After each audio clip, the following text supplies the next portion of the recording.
Hi, everybody. This is Bill Cherry. I'm happy to be here on ETA Files. Thanks for joining us.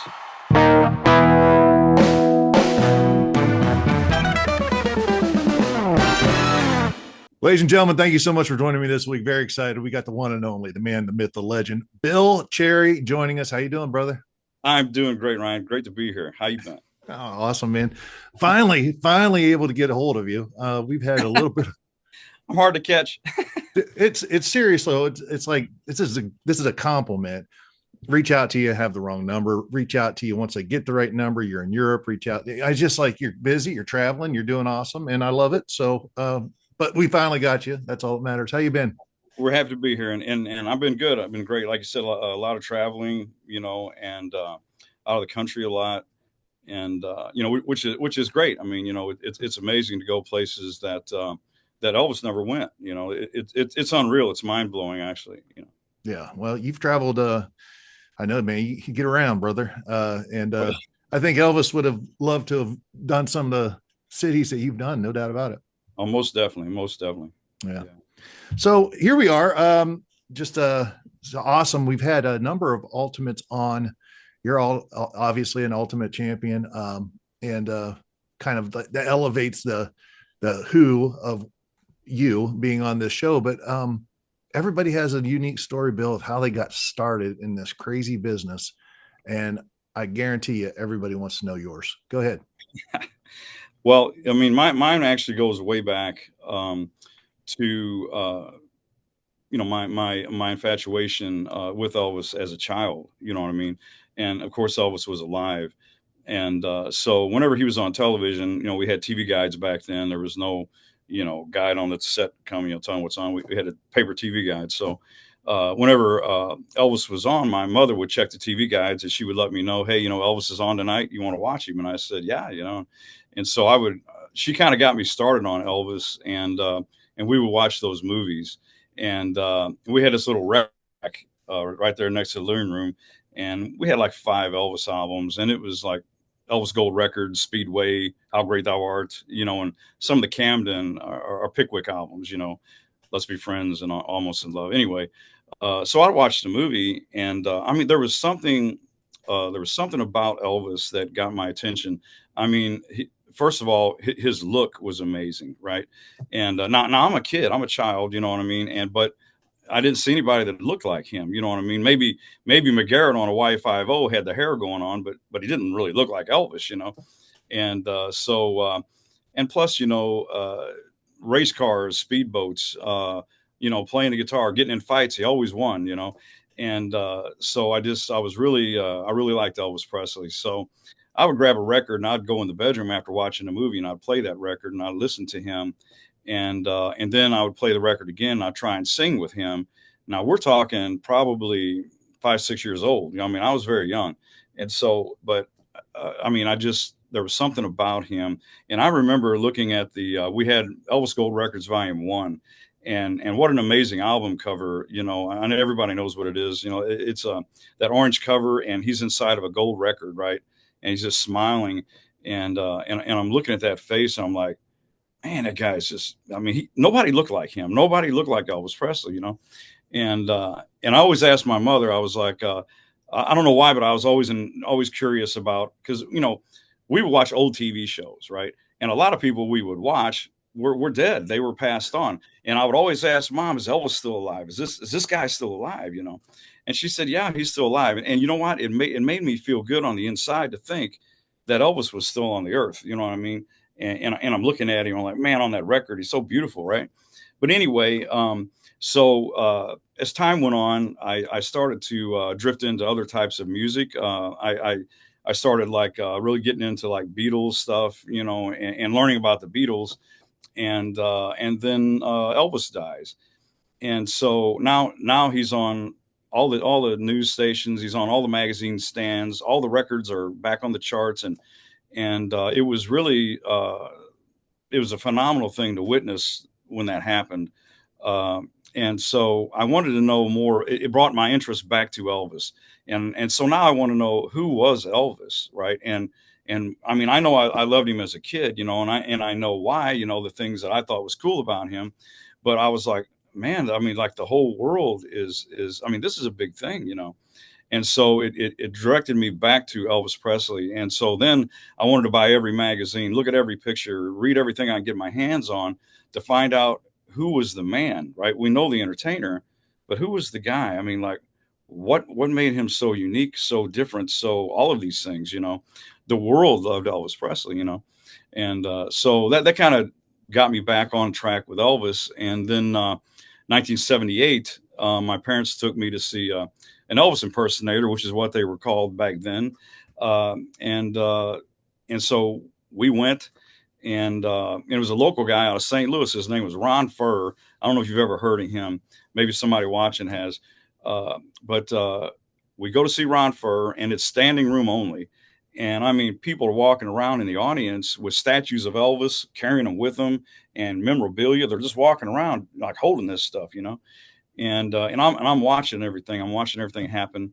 Then the house lights drop and 2001 starts. They got spotlights swinging across in the audience, right?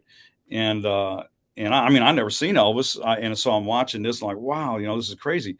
And on the side door, a double door opened up, and two guys dressed in black with black suits, black glasses, and I seen a white suit behind them, right? So here's the Elvis guy, Ron Furr. And behind him was another two guys in black suits and black glasses. It was like the mafia, right? They walked him in to the room off a side door, and the spotlight swung over to him, and people were standing on their chairs just to get a look at him. And I'm thinking, well, he's not Elvis. Why are they acting that way? I couldn't get it. And I was like, and then I'm watching him on stage, and I start thinking to myself, I kind of used to do that in the bedroom. I didn't know there was an audience for something like that, Right. And so actually, as I watched him, that's really when I kind of got the bug to maybe do Elvis. Yeah. And so that's kind of how it happened. But it's so much in between. Like I would do little. This is the '70s, right? So I would put on one of my mother's blouses. It had studs on it, and my hair was blonde. I sprayed my hair with black hair washout spray, and it looked like I cleaned a chimney because it didn't shine. There was no sheen to it. It looked like chalk. My hair looked like chalk. And I put on some white blue jeans, and I'd go into the hallway in the bedroom there and make myself up like Elvis. My dad, which was a Pentecostal minister, he stood in the living room with a flashlight, and he was my spotlight. And we would put on a live Elvis album, and my mother was the audience. And as the introduction played, I come strolling out of the dark hallway. My dad caught me with a flashlight and followed me into the living room. Well, there was a mirror on our living room wall so that I could see it, right? Like I could see myself right now. I could see the image. And so I'm listening to the live at the International Hotel, and I'm trying to act like Elvis, and I'm watching myself in that mirror. My dad's the flashlight spotlight. He would shake it for a strobe. He would shake that spotlight, and I get the strobe effect, right? Tiger Man, I got the strobe effect, and all that. So, but I mean, it took me years to get the courage to get in front of an audience. I was in my 20s before I got in front of anybody, other than my family. Right. So, and with that being said, I have to give credit to all the young guys coming up that are out there and getting in front of audiences. Believe me, you never would have got me in front of an audience as a child. I've been scared to death. Yeah. But yeah, so and that's kind of how it all began. I went down to Memphis, and this was about my first trip to Memphis, Grayson, was 1984. So when I discovered that they was having competitions in Memphis, nothing to do with Graceland, it was Bad Bob Vapors in Memphis, which was an old strip bar, and the guy putting on the shows there was Doc Franklin. And now Doc Franklin used to be Elvis's veterinarian. He took care of the horses. And so when Elvis passed away, I guess him and his wife, Jackie, decided they would put on these competitions in Memphis. Right. And so I met a lot of guys back then. Now we're moving forward. It's probably 1987, somewhere in that time period. And Ronnie Craig was there. I remember seeing Ronnie Craig. So a lot of OGs were there, man, and I was there with them, and I remember seeing Bruno Mars as the little boy, that you would see on the movie Honeymoon in Vegas. That's how he looked when I saw him right there at Bad Bob Vapors. He was there with his uncle, and he was in his little jumpsuit and everything, and whoever would have thought, right? Something would have, come from that. It's unbelievable. But I'll tell you what, the whole thing was a learning experience for me. I lost a lot of competitions, you know what I mean? But I never let it steal the win from my sales or rob me of my dream, or what I wanted to do, which was not be Elvis Presley, but pay a tribute to Elvis Presley. You know what I mean? The closest that I could to what I saw. Right. I never saw the need to overdo it, outdo it, because I don't think Elvis needs help. You know what I mean in that category, right? And that's kind of how it all began. But I lost many competitions. I never did win Bad Bob Vapors. I got a little medallion. I still have it, and things like that. But I just kept on going, and so as we moved forward, now it's 1995, and I got into a competition in Springfield, Illinois. Now I live in Collinsville, Illinois, so it's just up the road.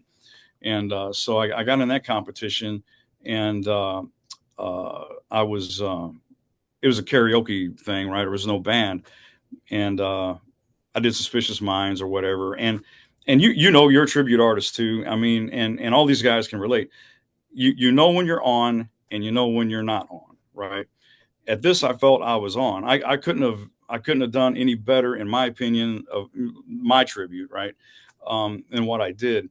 And so I felt good with this one. And but then they had a kid come up, and he was I think he was 14, maybe 13 or 14. Then there was no junior competitions. There was no separation, right? Right. And so he got up there, and he did. I forget the song that he did.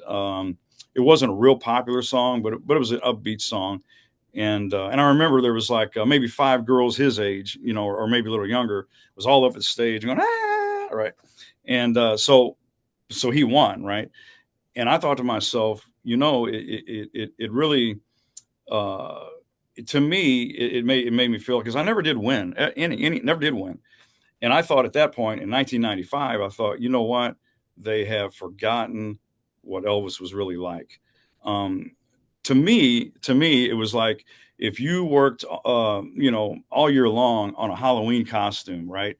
And you put a lot of work into this thing, right? And you get into a Halloween costume contest, and you walk out there and you're feeling good, and then the next thing you know, this girl walks in a white T-shirt with a hard hat on and a utility belt, and she walks out onto the stage, and she pours a mug of beer all over her chest, and you see her chest through the shirt. She just won. So all of your work, all of your effort was worth nothing, right? Because that's what happened.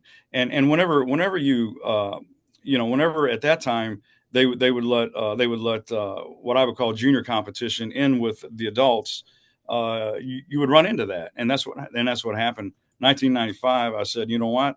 I'm done with that. I'm done with trying to do that. Either they have forgotten what Elvis was like, or whatever it is, uh, or maybe I was doing something wrong, but I didn't know what I was doing wrong. And so, I mean, I still loved Elvis Presley. I was still an Elvis fan, but I just wasn't on that side of it. And then in 2006, a friend of mine told me that the Graceland was getting involved with the impersonator world, right? Um, and he said you should try out for that. And I said, man, I don't know. I mean, so now I'm working as a welder, right? I'm working in a steel mill. I'm a welder, and because I had to get a real job, I couldn't depend on music, so I had to do what I had to do, and so I worked in factories. So, but he tried to talk me into it, and I said, man, I haven't done it in a long time, 12 years, I think it was. I had a goatee, my head was shaved, and I was like, I'm just not. And he said, oh, man, I think you should try it. So he kept talking to me. So I came home and I shaved my goatee. I found a cheap wig. I put it on my head, and I'm looking at myself, and I'm trying to see if I could see what I thought I used to see, when I was a little younger. And I thought, okay, well, maybe I can do it. Maybe I can do it. So I would go to his house, and I would sing with Elvis, and then I listened to Elvis. Same thing I did when I was a kid.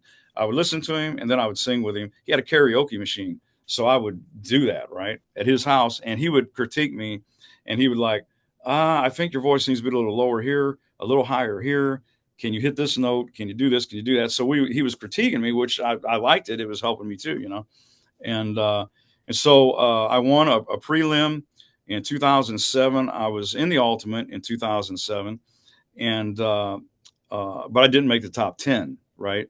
But what it was for me was a learning lesson. Right? I learned something from it, and so when I went there, I mean, I was all decked out, the cane, the walking stick, a cape, glasses, everything, and I dressed that way to go to the initial meeting that they had for everybody that had won a prelim, right?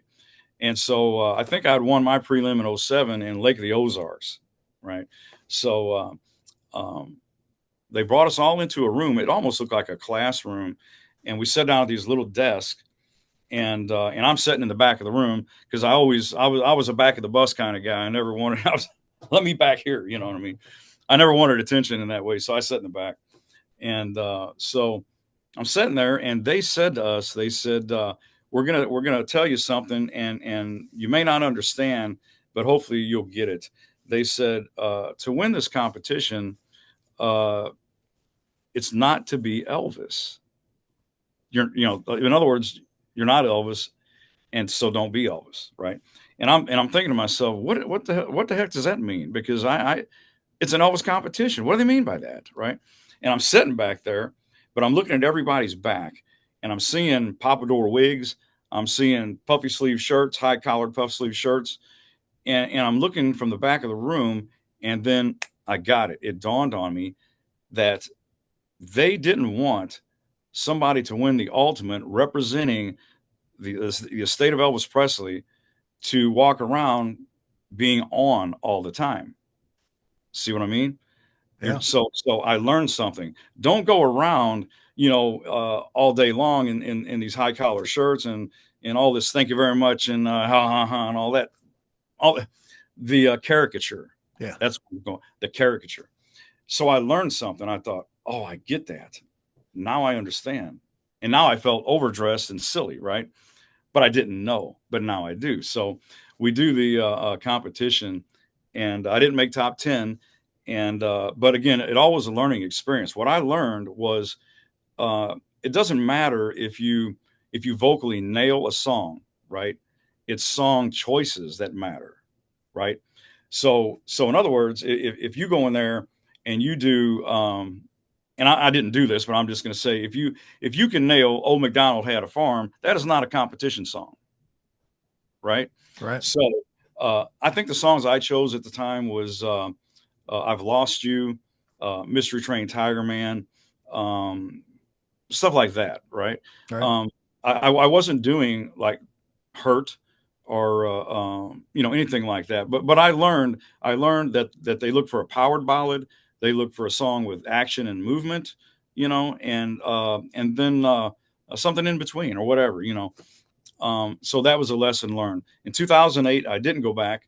And in 2009, something magic happened. I don't know. It seemed like I couldn't lose. Every competition I entered, I was winning. And it was like the domino effect. Bam, bam, bam, bam, bam. So I went to Tupelo to do the prelim. Now, Tupelo, I was kind of nervous about Tupelo because that's the birthplace, and I do 70s Elvis and I never did 50s Elvis. I never did leather Elvis. I grew up in the 70s, so it was the 70s era that was for me. You know what I mean? Sure. And so, and I thought they probably won't favor a 70s Elvis. They'll look for a 50s guy. And but lo and behold, I mean, I went out there and I did my thing, and I won Tupelo, right? And I was like, wow, I couldn't believe it, And so then we go to Memphis, and I represent Tupelo. And I think that year I was up against 24 other guys that had won a prelim. And so we went to top 10. Then we got down to top 5, and I was part of that top 5. And I remember I had a sundial suit with me, right? And I mean, it's no secret, like Elvis Presley Enterprises is not a fan of the sundial. They're not a fan of that part of Elvis's life. You know what I mean? Sure. They tend to not go past Helloa, right? Yeah. But I watched the CBS special when it aired in October, of '77, and I was glued to that TV because I mean, I had a poster on the wall from the Aloha show. I had no idea Elvis's condition at that time. All I could see is like, how did the guy die at 42? Yeah. How did that happen? You know what I mean? He looked so healthy and so beautiful in everything that I seen, right? And when they started showing commercials of that Elvis in concert upcoming, I was like, wow. I mean, I is that him? Is that him? Right? Uh, so when they aired it, I was glued to that TV, man, and I watched him, and I was honestly, I was in a little bit of disbelief that that was even him.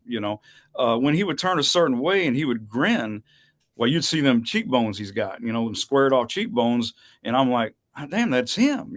It's really him. But I mean, I was glued to that TV, and but I got to tell you, I mean, Elvis still had whatever it was he had because the electricity from watching that TV, and I wasn't even there. I'm on the TV watching it. I mean, watching him there on the TV, I'm just in awe. There he is, and the people are still. I mean, they're screaming when he walked out on the stage. It'd make the hair stand up on your arms. The roar of that crowd. It was the legend. It was. It didn't matter if he was a little overweight. It didn't matter. That was Elvis Presley, right? And I got to tell you, I think vocally, I don't think he ever sounded better. He was so powerful.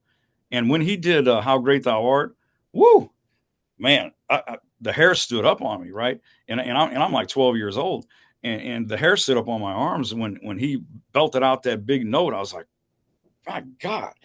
And you could tell Elvis during that part of the concert, he got sincere, right? He was goofing around and being silly, but when it got to "Oh Lord, my God," you could see the look on his face, and I was like, "Woo!"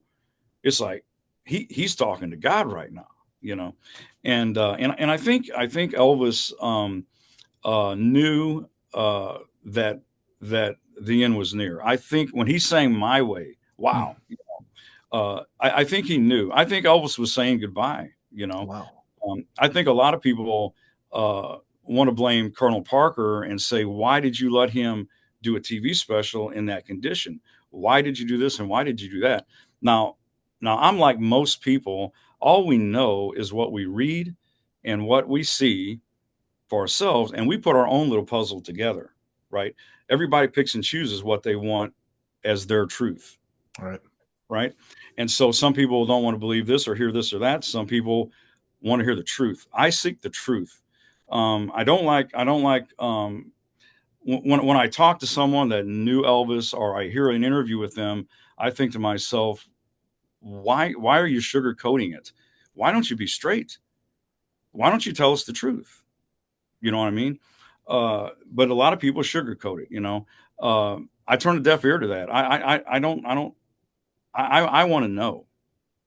You know what I mean? As a fan, I want to know, how did a 42-year-old man die? How did that happen? How did he get in that condition?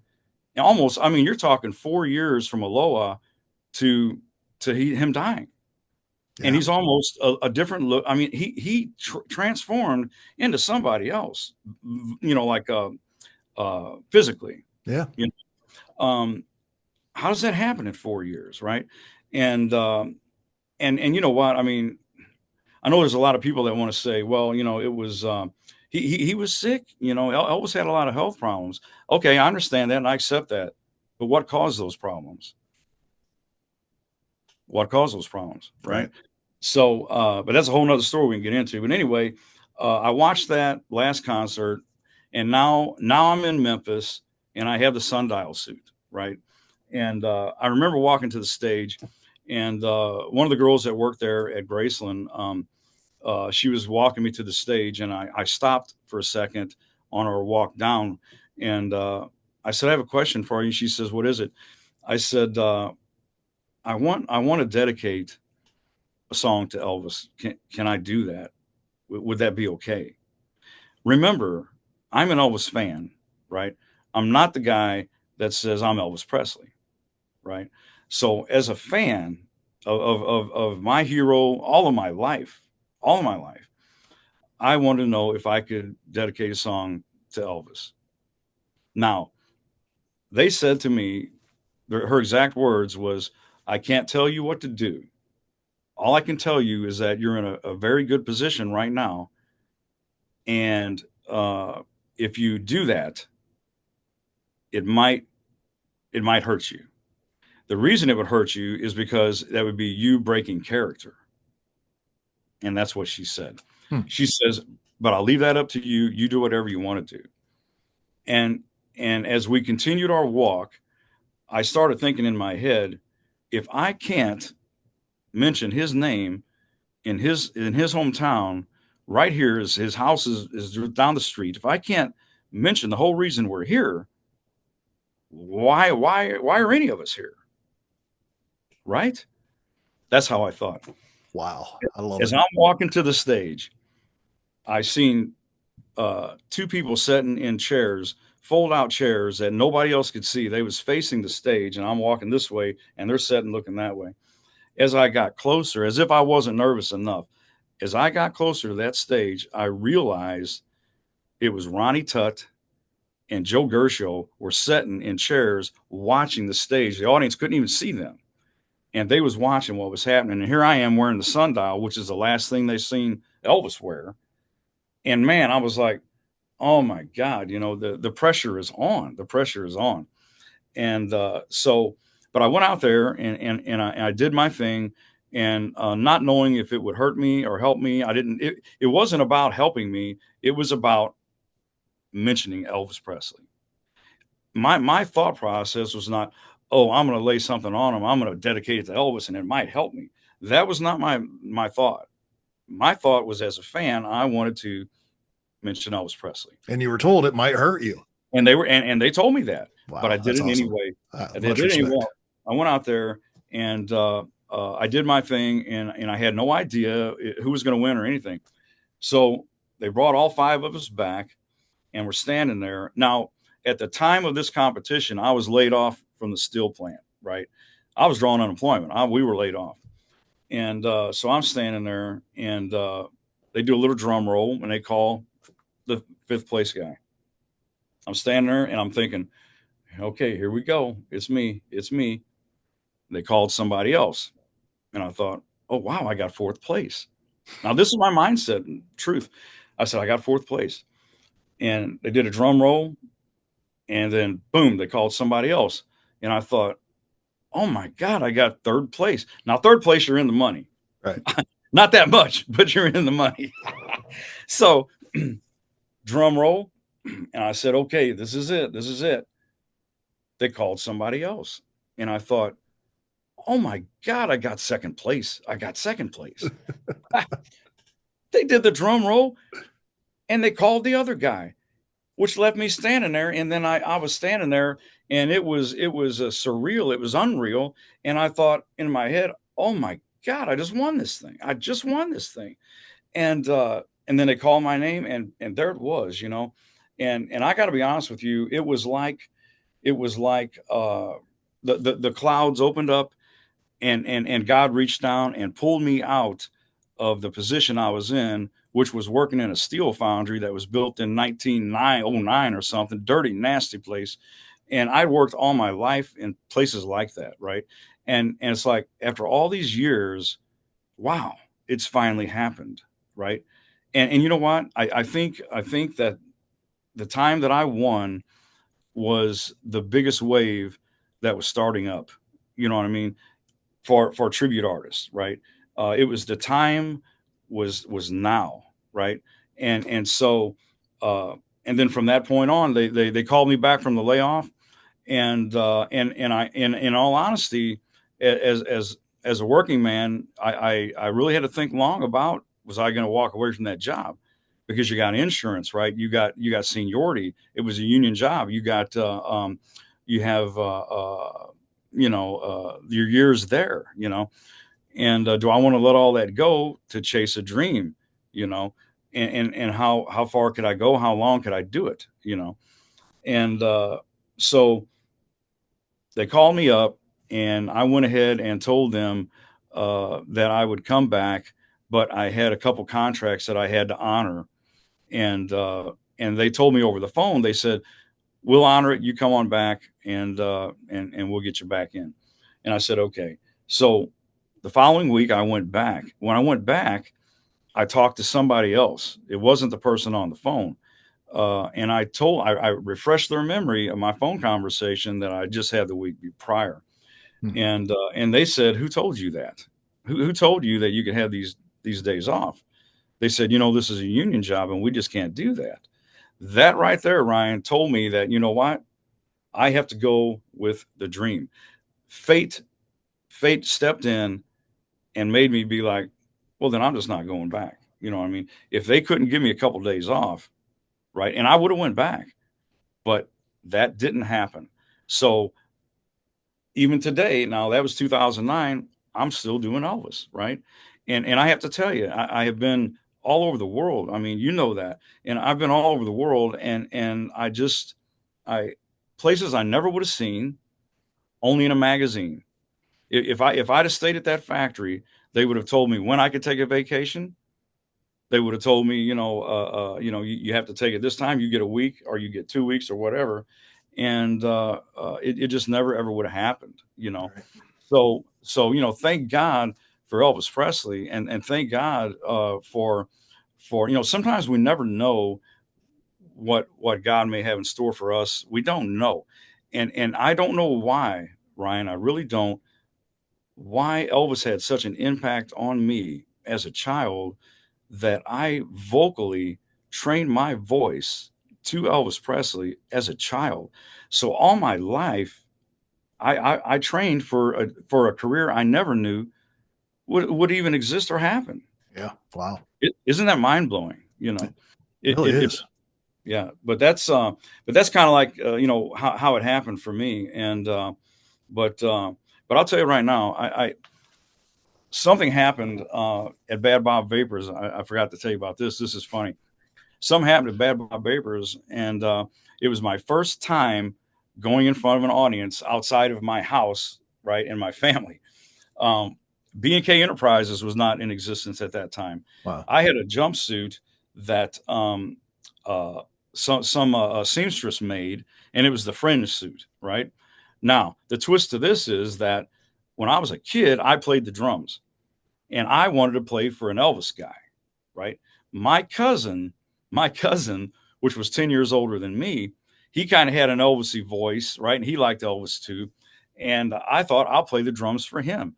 Now we're in my living room, and we got the stereo cranked to one of the live Elvis records, and I'm playing the drums along with the record. And my cousin comes down the same hallway that I came down later on, and he took and he got to doing all these moves, right?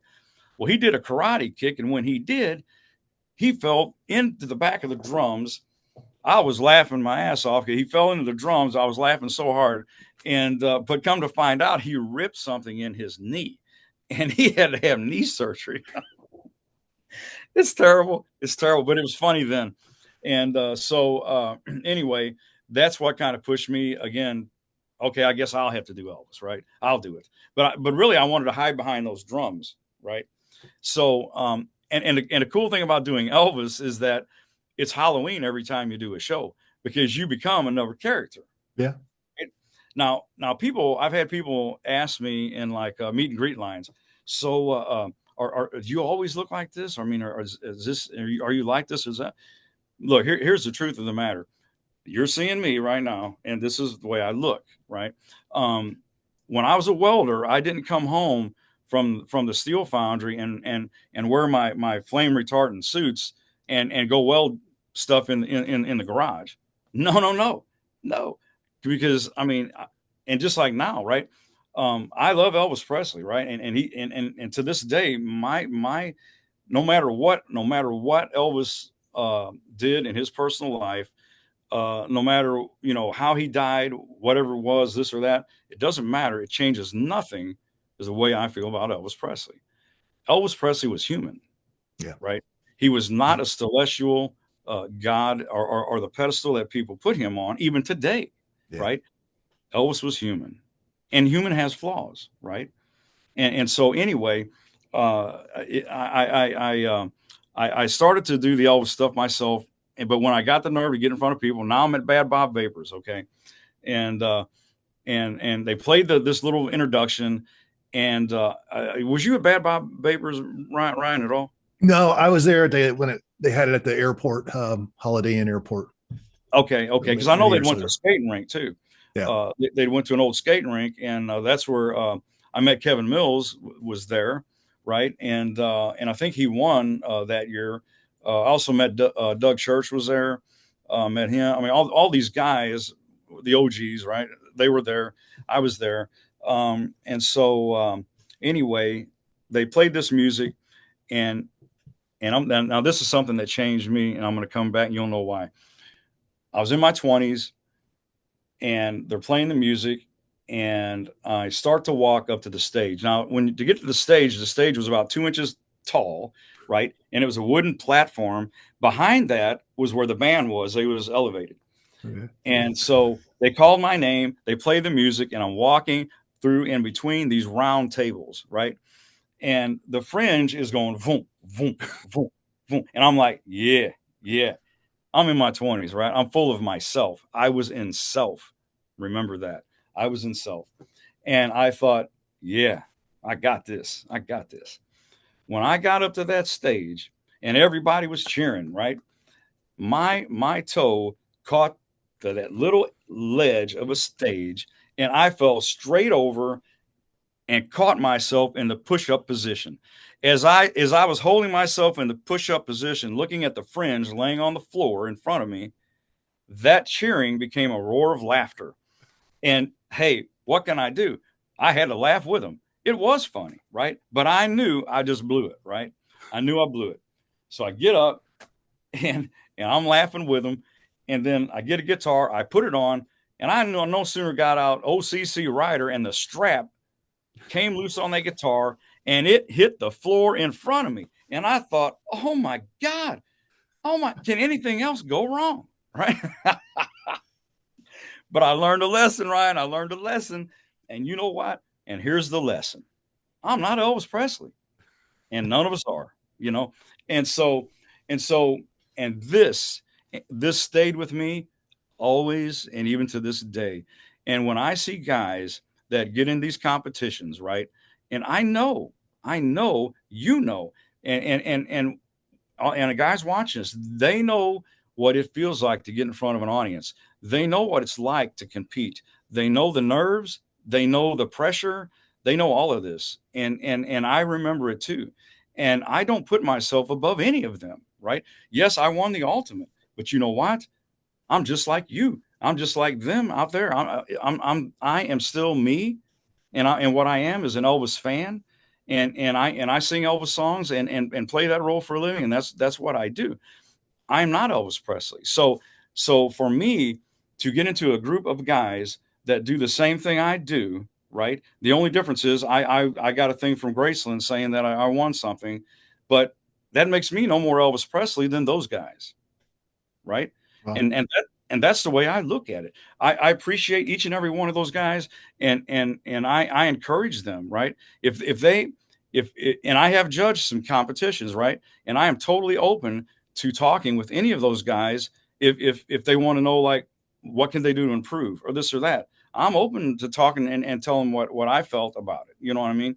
But at the end of the day, these guys cannot let three or four people, which are judges, take the wind out of their sails or keep them from doing what their heart desires, which is to pay tribute to Elvis Presley, if they're doing it in a respectful way. Sure. Sure. So, Bill, yeah. dude, I just learned so much about you. So I've always respected the heck out of you. Never get a chance to work too much with you, but know who you Right. are. Yeah. Obviously, mad respect for what you do. Yeah, we'll get into that in a second, but Yeah. I never knew this story about you. And Right. I'm serious. Like now I'm a Bill Cherry fan now. Oh, I love you. Because that's, first of all, that story is so hilarious. I've had some things like that happen Oh, too. it was unreal. I You should have love it. been there. I Oh my love God. it. You I know got, what though? That's like the best stuff in the world that happens, because once that happens to you yeah. and you live through it, Ooh, you don't forget it. you won't forget it. But man, you're invincible then. It's like, oh, if I can make it through that, I can make it through anything, you And, and, know? and, you know what, Ryan, so, um, it was videotaped. The person I was there had videotaped it.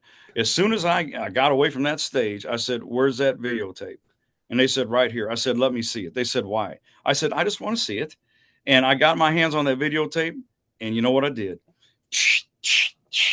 I said, "Nobody will ever see that." Right? I should have kept it. Right? But I didn't want anybody to see that. That probably could have, won America's Funniest Home Video. Or I don't know, but but no, it really did something. You know what I mean? Uh, and I'm, and this, I have so much to talk about, so much to say. I've been in it for so long, and I've watched everything. Right? I've sit and I've watched things. Right? And I got to tell you, it's uh, the Elvis world is, like I said, my dad was a minister, right? I grew up in church as a child.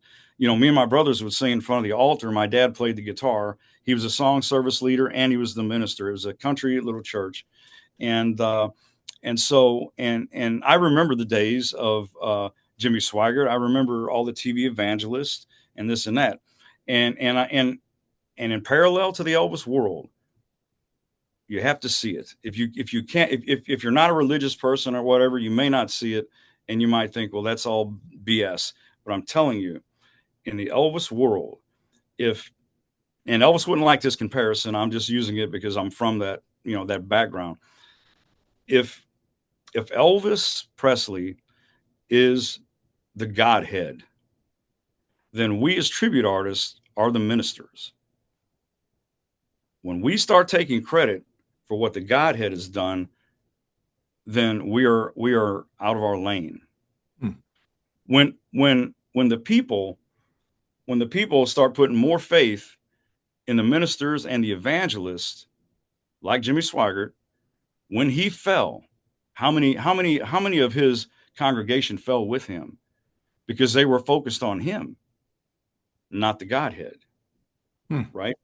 So the question is, um, you have people that I think maybe have become more tribute artist fans, and Elvis Presley has taken a back seat to the people that pay tribute to him. Yeah. I Yeah. mean, It's happening. that's it's happening. It's happening, right? Yeah. And it's happening right before our eyes. It's changing. There's a definite turn, and there's a change of everything. My opinion, and this is just me talking. Elvis Presley will be here long after I'm gone, you're gone. All these guys is doing Elvis Presley. All these people that say they're fans of Elvis Presley, but they only go to see the tribute artist. Uh, there'll be a time when there'll be no tribute artist. Hmm. But guess what? Elvis Presley will still be. Elvis Presley will always be. You know what I mean? Yeah. There's no, in my opinion, there's no need to change his music because that's his music, right? You shouldn't have to rely on the fame of other people when you go to Graceland to look and see costumes of people that were influenced by Elvis. I came there to see Elvis's costumes. Hmm. Elvis don't need their help. Right. They might need his help. Right. I don't know, right? But when I go to Graceland, I want to see Elvis things. Yeah. Yeah. I understand the angle. I understand where it comes from. And I get all of that stuff, right? But at the end of the day, um, I was an Elvis fan. Right. It was Elvis. Yeah. It wasn't who he was married to. It wasn't who he was dating. It wasn't anything. It was Elvis. Right. And that's where I kind of stayed. Everything else is outside of that. You know what I mean? And so and Elvis is who he is. Elvis was who he was, and that will never change. Elvis is Elvis, right? Right. And when it comes to the point where um, the tribute artists may be getting more popular in the Elvis fan base than Elvis, something's wrong. Hmm. Something's wrong. I get wanting to see a tribute, wanting to see something live in front of you. I mean, I'm one too. I mean, I'm a tribute artist too. I'm not slamming on anybody. You know what I mean? But it's to me, um, what the biggest compliment somebody can give to me is come up to me and say, I never got to see Elvis Presley, but I felt like I seen it tonight. Right? Yeah. Hey, then I done my job. Right? I'm not trying to become Elvis. Right? Because I never seen Elvis, and I'm not Elvis, and I'll be the first to tell you that. But it's so much change in the Elvis world. You know, and will it be here in another 10 years? I don't know. Yeah. You got to remember, right? He's been dead longer than he's been alive, Right. and the fan base, whenever they start turning their back on the fans that were there, they're getting older, right? And they're looking for a younger audience, and I get that. They want to keep the machine going, right? Right. But, Yep. and you do see a lot of new young faces, which is great to see. But you can't But ignore what got you there. correct. You can't sit there and say, I love this Snickers bar, but I'm not a fan of chocolate, right? Wisdom from Bill Cherry. I love it. This is awesome. I love it. Oh Bill, my God! Oh my God! It's you're uh, awesome. oh man, I appreciate it, but you know what? I'm telling you how I feel about it, and you know what? And maybe I'm wrong. Maybe I don't know. But everybody has a different opinion. And people want to know, like, people outside of the Elvis world. Why do you think Elvis has survived so long? Why Elvis, and why? And here's my thoughts on that. My thought is this: Elvis Presley, whenever you have a picture of him on your mantle in your living room, or you got a velvet painting on the wall, whatever it is, Elvis is whoever you want him to be, because you don't know who he was. Hmm. That's why Elvis was not on interviews. Elvis has left the building. He didn't stay around and talk. He's whoever you wanted him to be, because you don't know who he was. All you know is what was written after his death, right? And what's true there and what's not true. Well, that's where you, as the fan, put your thoughts together, and you create the Elvis that you want to believe in. Right. Whether that's Elvis, the Christian boy that got 3 Grammys for his gospel songs, or that was Elvis Presley, that the king of rock and roll. What our Elvis Presley, the soldier, he didn't dodge a draft. He went into the military. He's the patriot. He's everything you want him to be.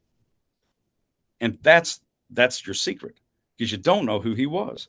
And Elvis was very smart. When he did the press conference in 72, they was trying to trap him. And what'd he say? On the what was it, the war and Vietnam? Would you join the military again today? Would you agree to go? And he said, I just going to keep that to myself. I'm just an entertainer. I'd rather not say. More entertainers should be that way today. You think? Woo! You think? He was very smart.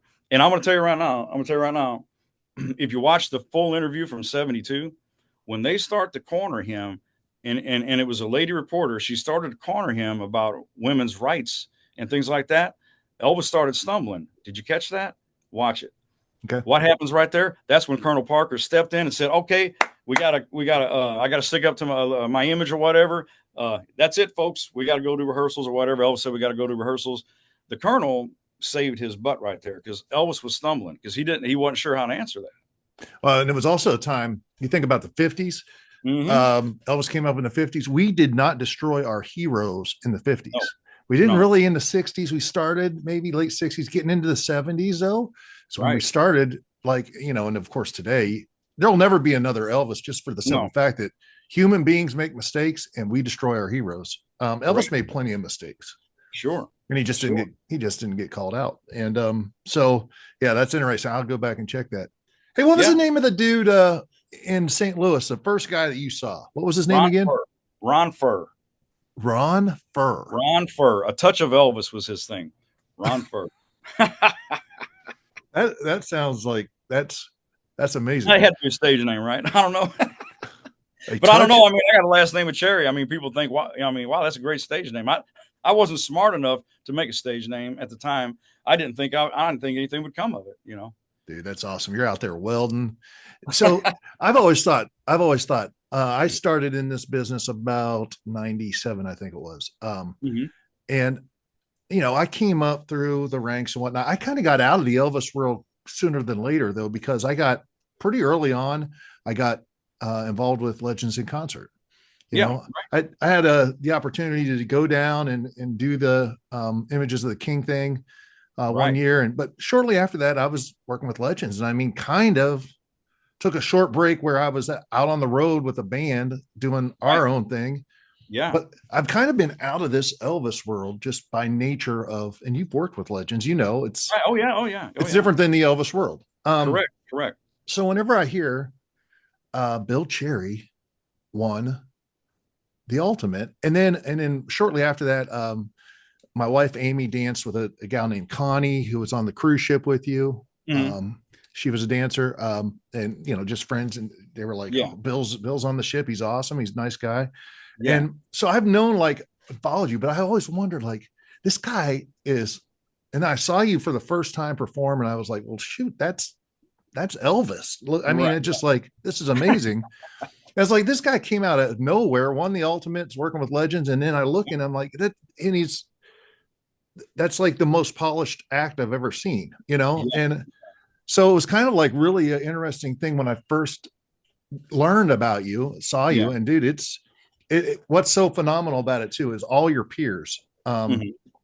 not just peers in terms of ETAs, but also agents and producers and promoters and all that. They're all just kind of like, hey, you want someone solid, 70s guy come Right. in and nail this, boom. Guess Yeah. what? Your name is top of the list, Bill Cherry. And Oh, that's good to know. Yeah. it's fun to watch. It's fun to watch because, and you said something earlier too that was just, I love it. You said Elvis don't need more. Right. Elvis was enough. Right. And I watch you and I'm like, well, that's what Elvis did. Right. It's not this, you know, on steroids, over the Correct. top Correct. thing, or it's my new thing. I Yeah. love it because you go out there and you just like nail it. Yeah. Well, you know what? Again, I I could never upstage Elvis Presley. You know what I mean? There's no need. I mean, it's silly to even try to do that. I understand how, people want to, um, uh, be exciting. I reference it kind of going like this. So in 1975, when Jaws came out, everybody was scared to death of it, right? I mean, myself, I didn't even want to get in a swimming pool. You know what I mean? And I could see that there's nothing in there, right? It just created a great fear of the water. Getting in a lake and swimming, that ain't happening because I don't know what's underneath me and I don't know what's in that lake, right? So, and I'm not that good of a swimmer anyway. Anyway, Jaws scared me, right? It really did. Today, today Jaws is a Sunday movie, right? And because we have been exposed to so many slasher movies that jaws just really don't affect you anymore, right? So we've always heard that a copy of a copy of a copy of a copy, it just keeps getting less and less from the original because copy, copy, copy, right? And I think something very important in the Elvis world today, in the tribute world, I think that for the guys coming up, if I could give them any advice, it would be to don't necessarily watch other tribute guys. Watch Elvis. Watch Elvis. Um, I know a lot of people get inspired by tribute artists, right? And if they see, certain tribute artists that are successful, then they want to do what they do because that's what's selling, right? Right. But what they don't realize is that that's that tribute artist's take on it. You know what I mean? Uh, but the upcoming guys should watch Elvis and put their own take on whatever they think they need to do. In my opinion, I mean, you have to make the show exciting. You have to realize that you're not in front of an audience from the 70s. This is an audience that has been exposed to the slashers, right? And so now you're out there being Jaws, and I've had people come up to me and say, "Wow, great show, but you just didn't move enough," Oh, yes. and Yeah. and I thought to myself, I said, I didn't say it to them, but I was like, "Have you ever watched Elvis? Like, what do you want me to do? Do you want me to say, as the snow flies on a cold and gray Chicago morning? That's not Elvis. That's Johnny Bravo. Uh-huh. Right. It's not Elvis, It's a right? caricature, right? It's a caricature. It's a caricature, and that's been the problem even during Elvis's life. I think, especially towards the end, a lot of caricatures started developing because of Elvis's health condition. The way he looked. Everybody wants to make fun. They look for the crack in the armor, right? Yeah. And and I think at that time in the 70s, I honestly think that Elvis Presley felt that he was an oldies act.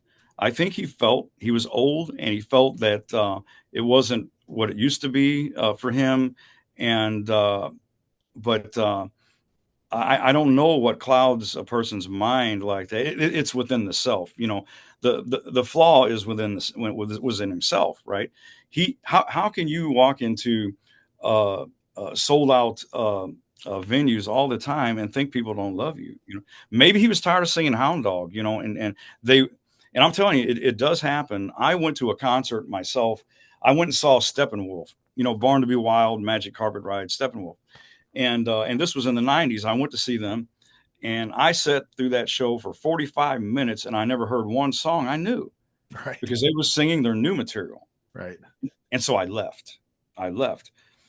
I think that a fan base, once you become popular, people date you. And I think Elvis was dated to the 50s, and they really didn't want to let him grow beyond that. You know what I mean? Uh, Elvis did amazing songs, throughout the 70s, in 68, 69, great material, right? But I don't think they would let him grow, that's why he would burn through those songs in medleys, I think, right? Let's get him out of the way, and now let's do something, I maybe want to do. Yeah. I want to, yeah, and so, everybody can cast blame here, they can cast blame there, and this and that, but at the end of the day, the story is a tragic one. You know what I mean? Absolutely. It's a sad tale. It's a tragic, and it just never. He left the earth way too soon. You know what I mean? Oh gosh, yes. Yeah, 42, Bill. Think about that's 42. unbelievable. It's unbelievable. It I really mean, is. I mean, 42. I'm 52, and it's like Yeah. I'm 10 years older than Elvis. I don't plan on going anywhere anytime soon No, either. It's just like that's unbelievable. I'm telling you, man. When the day I turned 42, I sat and I thought about Elvis, and I thought, wow, if I was Elvis, today would be my last day on earth, and I felt like so young still. Yeah. You know what I mean?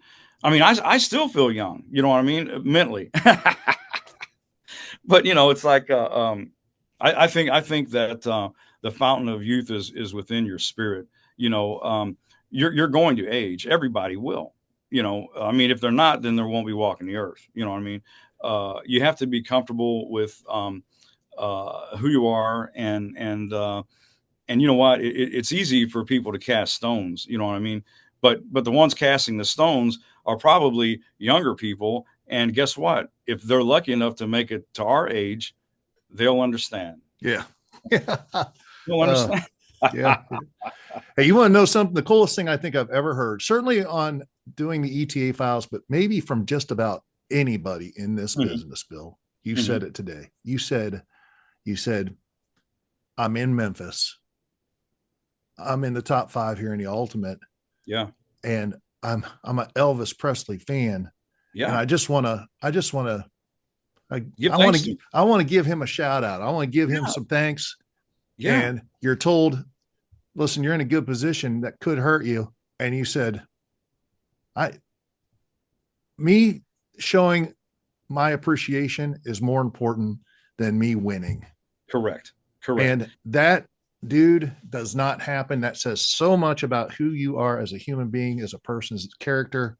I love that, dude. Well, I Thank you. appreciate that. It's a total truth. It's a total truth. And that's exactly the way I felt. You know, I thought if they was to hold that against me, then I'm not in the right place there either. You know what I mean? I would have just walked away and said, okay, then that's it. You know what I mean? Um, Again, you can't sit there and say, oh, I love Snickers, but I don't like chocolate from which it came. I don't get that. You know, the influence that Elvis had in my life. I mean, I remember going to junior high school, and I would wear my black motorcycle coat, and and I would wear my hair kind of back like you have yours, and I can't tell you. I mean, I was in the sixth grade, and I think eighth graders were trying to pick on me, and you know what they was calling me?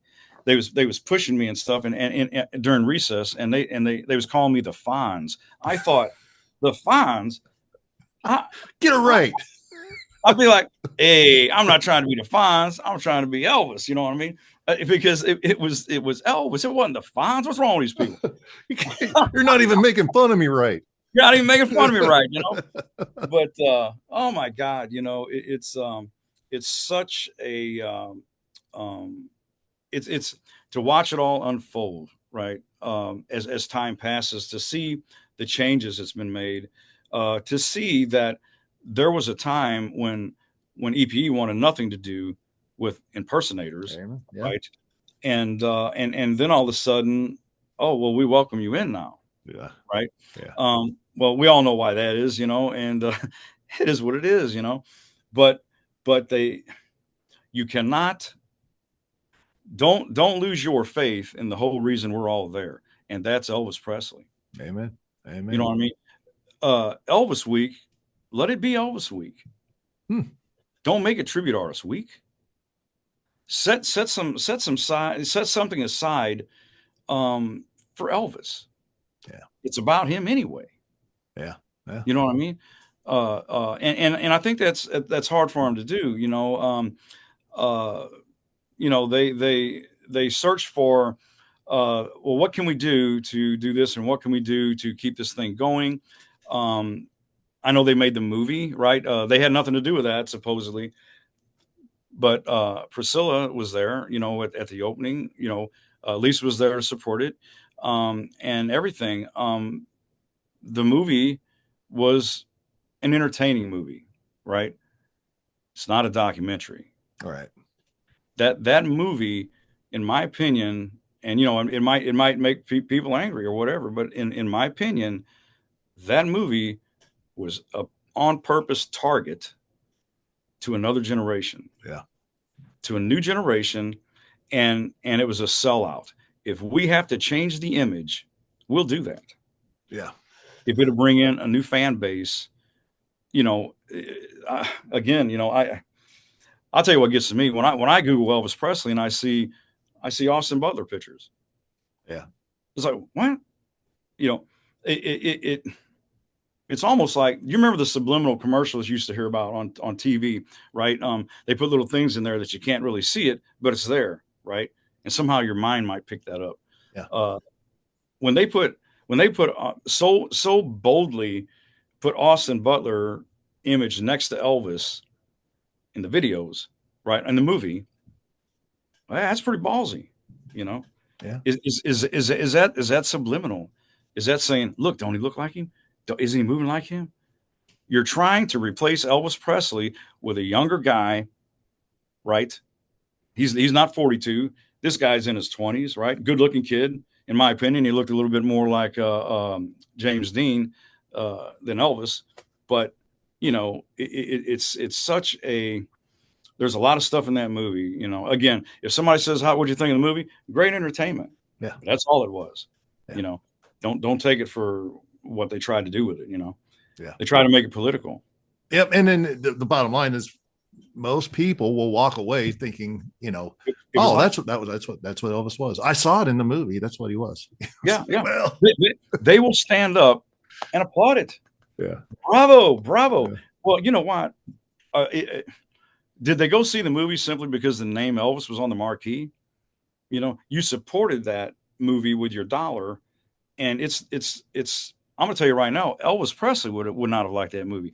How do they portray his mother the way they did in scenes that everybody in that scene was dead? Where did that story come from? Where did that come from? You know, there's so much wrong with that movie, man. That's a whole show within itself. You know what I mean? Yeah. Yeah, but yeah, it's a there's changes coming on, and it's a different world. It's a different. We don't need Austin Butler tribute artist, right? Well, yeah. We need Elvis. Yeah. Keep it real. Keep it real, and there's no need to overdo it. Elvis don't need our help. Elvis is Elvis. Amen. That's at the end of the day, that's it. And you know what, Ryan? And also at the end of the day, if it comes to that point where Elvis's magic doesn't work on people anymore, well, maybe it is over. Yeah. Yeah. You know what I mean? Elvis didn't need anybody's help. And he don't need it. I got a kitty. What's the cat's name? That's Bud. Bud has been sleeping in a couch right here the entire episode. Oh my God. Oh my God. Yeah. But yeah, man, it's just there's so much really. I mean, people only see what they see on stage. They only hear what they hear in the rumor mill. They don't get to meet us. They don't really get to hear what we have to say or where our heads are. I'll be honest with you. I've always been a deep thinker, and I dissect stuff. You know what I mean? And you're that way too. I know you are. And so I think long and hard about stuff. And I'm not so much into sugarcoating it. I mean, a spade's a spade or whatever it is. I mean, it is what it is. The grass is green. No matter if somebody wants to say it's blue. No, the grass is green. And so, but all these guys, man, I just they're all my friends. I mean, I have no need to be jealous of anybody or whatever, because none of us are Elvis. I'm not Elvis. And no matter what level they rise to, well, they're not Elvis either. And without Elvis, they wouldn't be there either. Yeah. You know what I mean? At the end of the day, it has to be, in order for it to come through, I think it has to be seated as an Elvis fan first. Sure. Yeah. Don't just jump into it for the money or the girls, because I mean, and there's no lie, that's there. Yeah. You know what I mean? But I think if you walk on the stage, if I walk on the stage in the mindset of, oh, I'm Bill Cherry and I'm gonna have some fun and I'm gonna pick this one out or that one out and I'm see them tonight after people see through that. Yeah. They see through that. If you want, because when people are in that audience, and I like to think this is what they're looking for, they're looking to see something maybe they saw, somewhere in time, or they're looking to see something they never got to see. I'm a time machine. Let me take you there. And I will take you there if you open your mind, and I can take you there. But if I walk out on that stage as Bill Cherry, they're not going to believe that. Yeah. Because I don't feel it. You know what I mean? If I walk out there and say, okay, yeah, this is me wearing a jumpsuit and, walk out there, I wouldn't believe it myself. I don't believe it. Right. It's a mindset. And when you walk out on that stage, there's a presence there. It's very easy, because if you're into UFOs, and I am, and I know you are too. If you're looking in the night sky and you're looking for a UFO, you're going to see a light and you're going to say, what is that? What's that? Because you're looking for it. Right. Is it really a UFO or is that a plane? We don't know. Is that Elvis walking out on a stage or somebody else? Well, we know it ain't Elvis, but you can fall into that fantasy if you allow yourself. Yeah. You know what I mean? It's suspend disbelief just for that second, that moment, that performance, and it becomes real. Oh yeah. And it's true. I mean, you do it too. So it's like when you walk out and they're applauding you, Yeah. Right now, you have them in the palm of your hand. As soon as you hit that stage, Yeah. now you just got to kind of try and keep it there the best you can. But, but you know, And it's not because of you or Ryan Pelton or Bill Cherry. It's because of right? Elvis It's because of that Elvis. you're getting an applause before they even you open your Amen. mouth. You know. Amen Yeah. to that. Amen to that. It's about Elvis Presley.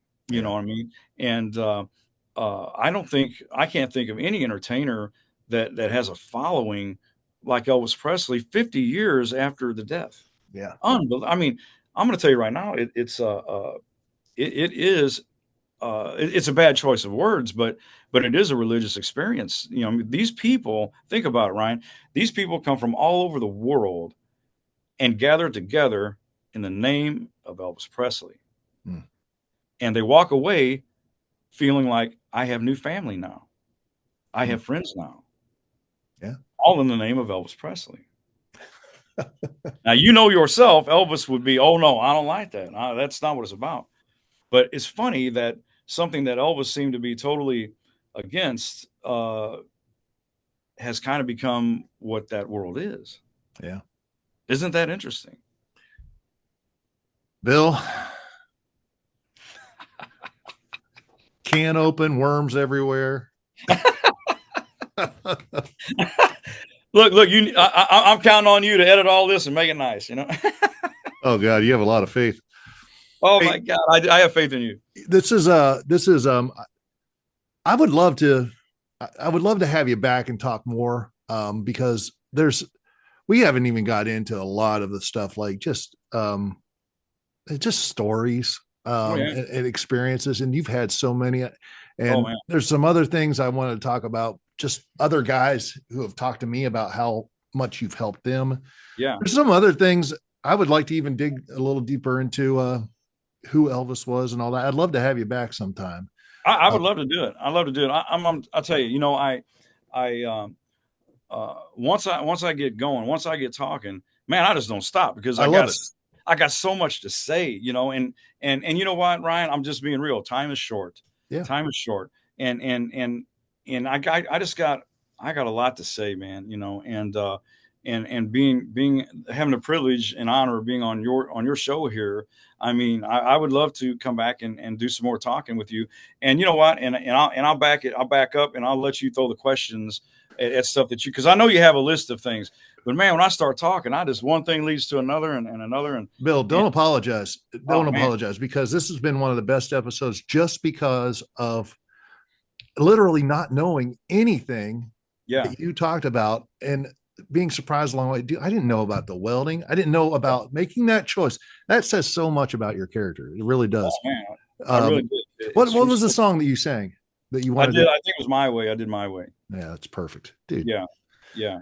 How do And people how do people follow you? Social media?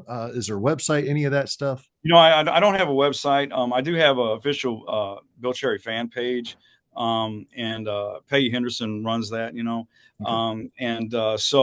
Right now, I mean, that's kind of like the only thing that I have going on. I mean, I'm so far behind the times. I mean, I'll still write a letter to somebody. You know what I mean? It's like, Nothing wrong with I, that. I'm not real computer or social media savvy. You know what I mean? I just don't. I got you. In all honesty, I'm very much private. You know what I mean? I um, I I have now. Here's another deep thought for you. Uh, I I have these thoughts as to when my time comes, right? When I leave this earth, um, will I regret having lived the last few years of my life portraying another human being on my time on this earth? Interesting. Isn't that interesting? Had similar thoughts. Yeah.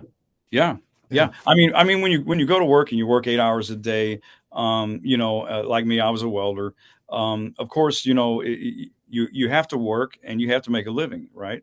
That's just a fact of life, and that's the way it is. It's the way it's always been. It's the way the world turns.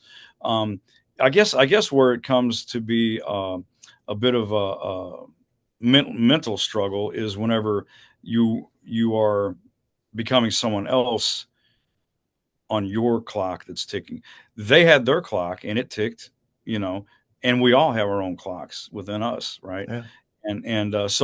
So what we do, we pay tribute to Elvis Presley, the greatest there ever was and ever will be, in my opinion.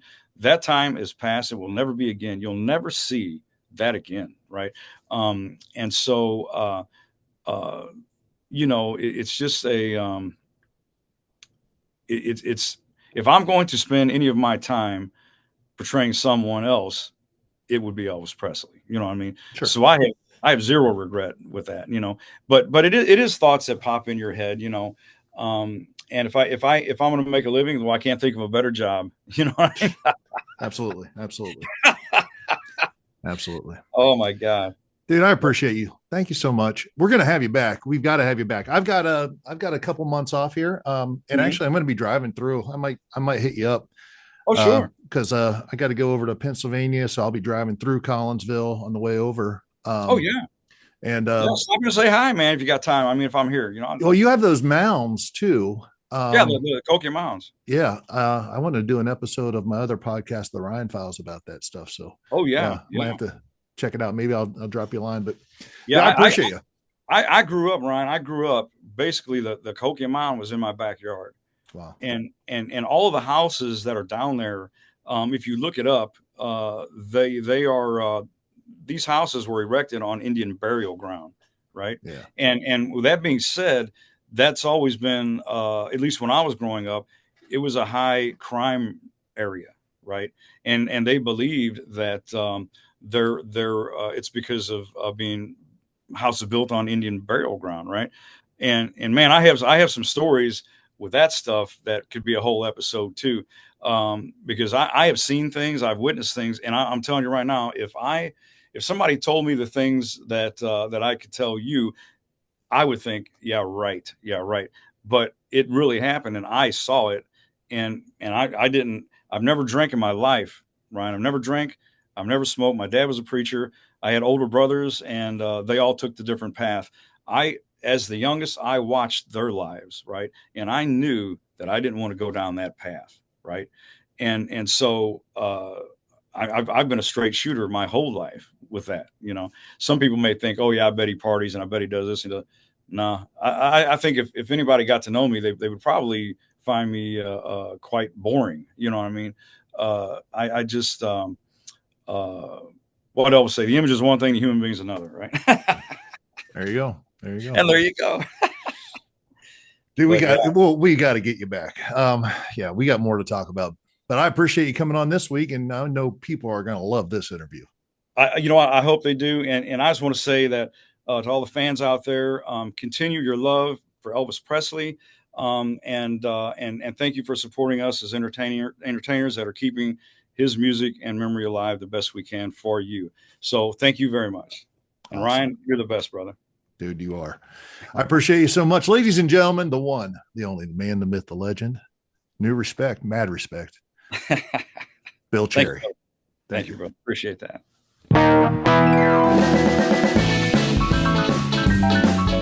Thanks for tuning in this week to the ETA Files.